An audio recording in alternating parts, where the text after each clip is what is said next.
شب برات کو موت کا فرشتہ گھر کیوں آتا ہے؟ رسول اللہ صلی اللہ علیہ وسلم نے فرمایا، جب شعبان کی 15ویں رات ہو تو قیام کرو اور دن کو روزہ رکھو، کیونکہ اللہ تعالیٰ آسمان کی طرف نزول فرماتے ہیں اور 4 لوگوں کو چھوڑ کر باقی سب کی بخشش کر دیتے ہیں۔ وہ 4 لوگ کون سے ہیں؟ بسم اللہ الرحمن الرحیم۔ شب برات شعبان المعظم کی 15ویں رات کو شب برات کہا جاتا ہے۔ برات کا مطلب ہے نجات کی رات۔ اس رات کی خصوصیت یہ ہے کہ اس رات میں اللہ تعالیٰ اپنے نیک بندوں کو اپنی خصوصی رحمت سے نوازتا ہے۔ اس رات میں ہر امر کا فیصلہ ہوتا ہے اور اللہ تعالیٰ اپنی مخلوق میں رزق تقسیم فرماتے ہیں اور پورے سال میں اپنے بندوں سے سرزد ہونے والے اعمال اور پیش آنے والے واقعات سے اپنے فرشتوں کو باخبر کرتے ہیں۔ حضرت ابوبکر صدیق رضی اللہ تعالیٰ عنہ سے روایت ہے، وہ فرماتے ہیں کہ رسول اللہ صلی اللہ علیہ وسلم نے فرمایا، اٹھو شعبان کی 15ویں رات کو، اس لیے کہ بلکین یہ رات مبارک ہے۔ اس رات کو اللہ تعالیٰ اپنے بندوں سے فرماتے ہیں، ہے کوئی ایسا جو مجھ سے بخشش طلب کرے اور میں اسے بخش دوں، اور تندرستی مانگے اور میں اسے تندرستی دوں، ہے کوئی محتاج کے آسودہ حال چاہتا ہو تو اس کو میں آسودہ کر دوں۔ چنانچہ صبح تک اللہ تعالیٰ یہی ارشاد فرماتے ہیں حتیٰ کہ فجر ہو جاتی ہے۔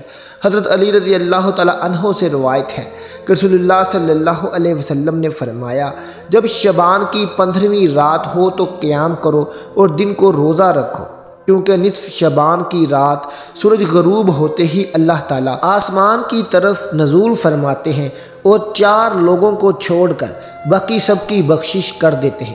ان 4 لوگوں میں سب سے پہلے نمبر پر وہ جو مشرک ہو، یعنی اللہ پاک کی ذات مبارکہ میں غیر اللہ کو شریک کرتا ہو۔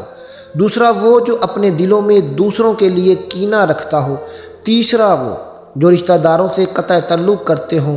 چوتھے نمبر پر بدکار عورت اور مسلسل شراب پینے والا شخص۔ ایسا ہرگز نہیں، ان لوگوں کی کبھی بخشش نہیں ہو سکتی، بلکہ سبب یہ ہے کہ یہ اپنے گناہوں سے سچے دل سے توبہ کر لیں، کیونکہ توبہ کرنے کی توفیق بھی اللہ تعالیٰ کی طرف سے ہی ہے۔ پس جب تمہارے دلوں میں یہ خیال غالب آ جائے کہ میں نے زندگی میں بے شمار گناہ کر لیے ہیں تو توبہ کر لو۔ پاک ہے وہ ذات جو تمہیں توبہ کرنے کی توفیق دے گی تو اس بری عادت سے تمہارا چھٹکارا بھی ممکن بنا دے گی۔ پس تم اپنے رب کی طرف رجوع کرنے میں دیر نہ کرو۔ حضرت عائشہ صدیقہ رضی اللہ تعالی عنہا فرماتی ہیں کہ حضور سرور کونین صلی اللہ علیہ وسلم نے مجھ سے ارشاد فرمایا، اے عائشہ، کیا تم نہیں جانتی کہ آج کی یہ شب نصف شعبان کی شب ہے؟ یہ رات ہزاروں راتوں سے افضل ایک ایسی رات ہے جب اللہ تعالیٰ اپنی مخلوق کے بنی کلب کی بکریوں کے بالوں کے برابر گناہوں کو بخش دیتے ہیں اور انہیں دوزخ سے آزاد فرماتے ہیں، سوائے 6 لوگوں کے۔ پہلا شراب کا عادی، دوسرا والدین کا نافرمان، تیسرا زنا کرنے والا، چوتھا قطع تعلقی کرنے والا، 5واں فتنہ باز اور 6واں چغل خور۔ ایک مرتبہ عیسیٰ علیہ السلام کسی پہاڑی کے پاس سے گزر رہے تھے کہ آپ کی نظر ایک عجیب و غریب جھونپڑی پر پڑی۔ آپ رک کر حیرت سے اسے دیکھنے لگے۔ اسی موقع پر اللہ تعالیٰ نے وحی نازل فرمائی اور ارشاد فرمایا، اے عیسیٰ، کیا میں اس سے زیادہ عجیب چیز تم پر ظاہر نہ کر دوں؟ عرض کیا، جی ہاں ضرور۔ چنانچہ اس جھونپڑی میں سے ایک بزرگ ہاتھ میں عصا لیے باہر آئے۔ حضرت عیسیٰ علیہ السلام نے اس بزرگ سے پوچھا، آپ کتنے عرصے سے اس جھونپڑی میں عبادت کر رہے ہیں؟ بزرگ نے جواب دیا، 400 برس سے۔ یہ سن کر حضرت عیسیٰ علیہ السلام نے بارگاہ الہی میں عرض کی، اللہ، تیرے اس معجزے کو دیکھنے کے بعد میرا یہ گمان ہے کہ اس بندے سے زیادہ عبادت گزار بندہ اور کوئی نہیں۔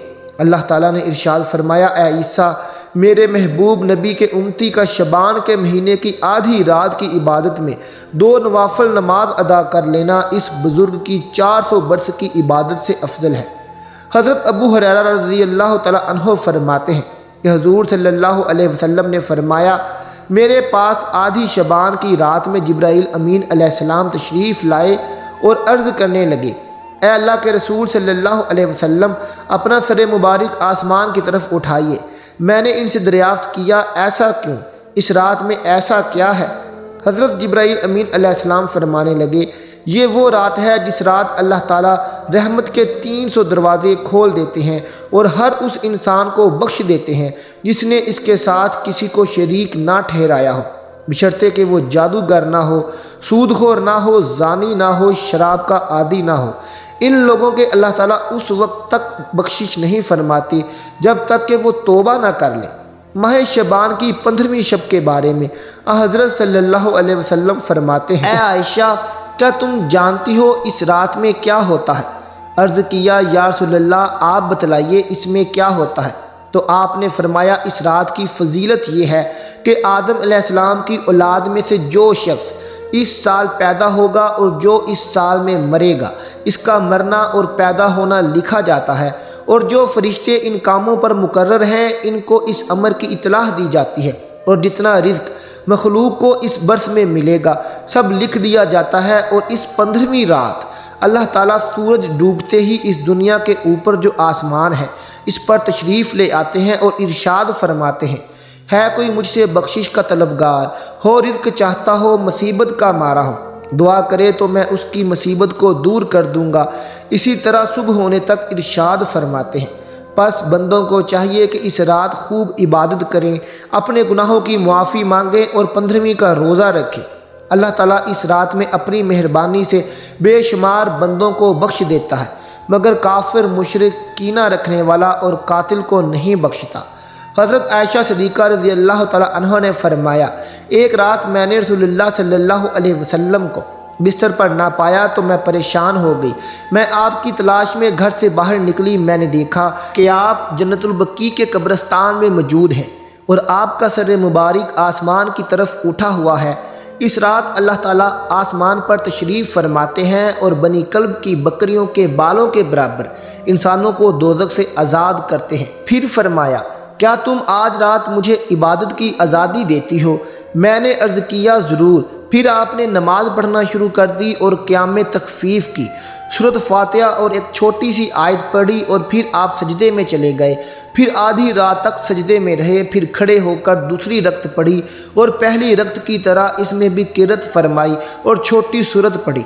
پھر آپ سجدے میں چلے گئے۔ یہ سجدہ صبح تک جاری رہا۔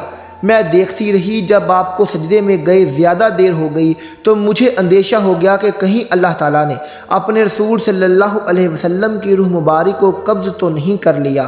پھر جب میرا انتظار طویل ہو گیا، بہت دیر ہو گئی، تو میں آپ کے قریب پہنچی اور میں نے رسول اللہ صلی اللہ علیہ وسلم کے تلووں کو چھوا تو آپ نے حرکت فرمائی، تو میں نے خود سنا آپ سجدے کی حالت میں یہ الفاظ ادا فرما رہے تھے، الہی میں تیرے عذاب، تیری عفو اور بخشش کی پناہ میں آتا ہوں، تیرے قہر سے تیری رضا کی پناہ میں آتا ہوں، تجھی سے پناہ چاہتا ہوں، تیری ذات بزرگ و برتر ہے، میں تیری شان ثنا بیان نہیں کر سکتا، تو آپ ہی اپنی ثنا کر سکتا ہے اور کوئی نہیں کر سکتا۔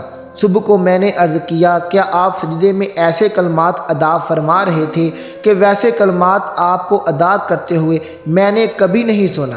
حضور صلی اللہ علیہ وسلم نے دریافت فرمایا، کیا تم نے ادا کر لیے؟ میں نے عرض کیا، جی ہاں۔ آپ نے فرمایا، خود بھی یاد کرو اور دوسروں کو بھی سکھا دو، کیونکہ جبرائیل امین علیہ السلام نے سجدے میں مجھے ان کلمات کو ادا کرنے کا حکم دیا تھا۔ شب برات کی رات حضرت علی رضی اللہ تعالیٰ عنہ عشاء کی نماز کے بعد گھر کی طرف جا رہے تھے۔ دیکھا ایک شخص راستے پہ رضائی اوڑھ کے سو رہا تھا، بس یہ دیکھنا تھا تو حضرت علی رضی اللہ تعالیٰ عنہ قریب گئے اور فرمانے لگے، اے شخص، آج رات کون سی ہے؟ تو وہ کہنے لگا، یا علی، آج 15 شعبان ہے۔ بات جب یہاں تک پہنچی تو حضرت علی رضی اللہ تعالیٰ عنہ نے فرمایا، یہ رات بیداری کی رات ہے۔ میں نے اللہ کے رسول صلی اللہ علیہ وسلم سے سنا ہے کہ اس رات اللہ آسمانوں کے فرشتوں کو حکم دیتا ہے کہ جاؤ زمین کی طرف، اور وہ فرشتے حضرت میکائیل اور حضرت عزرائیل کے پیچھے ہوتے ہیں۔ حضرت میکائیل اور حضرت عزرائیل ہر گھر میں آتے ہیں، کیونکہ اللہ کا حکم ہوتا ہے کہ اس رات اگر کوئی میرا بندہ اپنے گناہوں کے لیے پچھتائے اور مجھ سے آنے والے وقت میں اچھے اعمال کا وعدہ کرے تو حضرت میکائیل علیہ السلام اس کی تقدیر میں ترامیم کر کے آنے والے سال میں زیادہ سے زیادہ رزق اور فراوانی لکھنا۔ اور اللہ کا حضرت عزرائیل علیہ السلام کے لیے حکم ہوتا ہے کہ اے عزرائیل، ہر گھر جا کے دیکھ آنے والے سال میں جس جس گھر میں جو مرنے والا ہے اسے بتا دے کہ بیدار ہو کے اپنے اللہ کی عبادت کر، کیونکہ باقی اس کی زندگی میں اتنی سانسیں اور اتنی دھڑکنیں موجود ہیں۔ اگر کوئی میرا بندہ اس رات اپنی زندگی میں میری عبادت کے لیے مجھ سے مہلت مانگے تو اس کی زندگی میں فراوانی لکھنا، اور اگر وہ آنے والی زندگی میں مصیبتوں اور بیماریوں سے نجات مانگے تو اس کی آنے والی زندگی سے ہر مصیبت کو ختم کر دینا۔ اے شخص، اس رات تمہارے پروردگار کا حکم ہوتا ہے کہ اے فرشتوں جاؤ ہر گھر میں نگاہ ڈالو، آج کی رات کسی بھی انسان کی کوئی بھی دعا رد نہ ہونے پائے۔ ان احادیث کریمہ اور صحابہ کرام رضوان اللہ اجمعین اور بزرگان دین نے اللہ کے عمل سے اس رات میں 3 کام کرنا ثابت کیے ہیں۔ نمبر 1، قبرستان جا کر مردوں کے لیے اصال ثواب اور مغفرت کی دعا کی جائے، لیکن یاد رہے کہ نبی کریم صلی اللہ علیہ وسلم سے ساری حیات مبارکہ میں صرف 1 مرتبہ شب برات میں جنت البقیع جانا ثابت ہے۔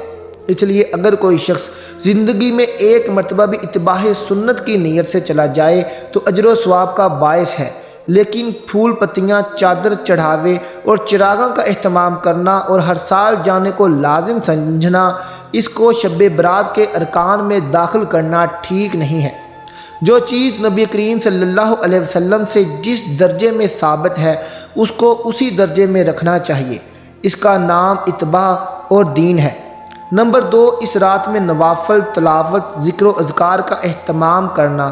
اس بارے میں یہ واضح رہے کہ نفل ایک ایسی عبادت ہے جس میں تنہائی مطلوب ہے، یہ خلوت کی عبادت ہے، اس کے ذریعے انسان اللہ کا قرب حاصل کرتا ہے، لہذا نوافل وغیرہ تنہائی میں اپنے گھر میں ادا کر کے اس موقع کو غنیمت جانیں۔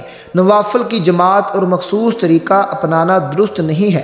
یہ فضیلت والی راتیں شور و شغب اور میلے اجتماع منعقد کرنے کی راتیں نہیں ہیں، بلکہ گوشہ تنہائی میں بیٹھ کر اللہ سے تعلقات استوار کرنے کے قیمتی لمحات ہیں، ان کو ضائع ہونے سے بچائیں۔ نمبر 3، دن میں روزہ رکھنا بھی مستحب ہے۔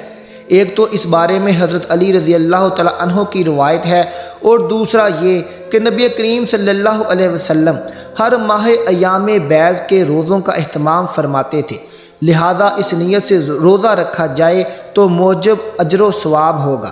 باقی اس رات میں پٹاخے بجانا، آتش بازی کرنا اور حلوے کی رسم کا اہتمام کرنا، یہ سب خرافات اور اسراف میں شامل ہے۔ شیطان ان فضولیات میں انسان کو مشغول کر کے اللہ کی مغفرت اور عبادت سے محروم کر دینا چاہتا ہے، اور یہی شیطان کا اصل مقصد ہے۔ بہرحال اس رات کی فضیلت بے اصل نہیں ہے، اور سلف صالحین نے اس رات کی فضیلت سے فائدہ اٹھایا ہے۔ اللہ پاک ہمیں دین کی مکمل سمجھ نصیب فرمائے اور ہمیں بہتر عمل کرنے کی توفیق عطا فرمائے، آمین ثم آمین۔ آخر میں ناظرین، کمنٹ باکس میں اللہ تعالیٰ کے 99 ناموں میں سے ایک نام ضرور ٹائپ کریں۔ ملتے ہیں آپ سے اپنی اگلی ویڈیو کے ساتھ، تب تک اپنا بہت خیال رکھیے گا۔ اللہ حافظ۔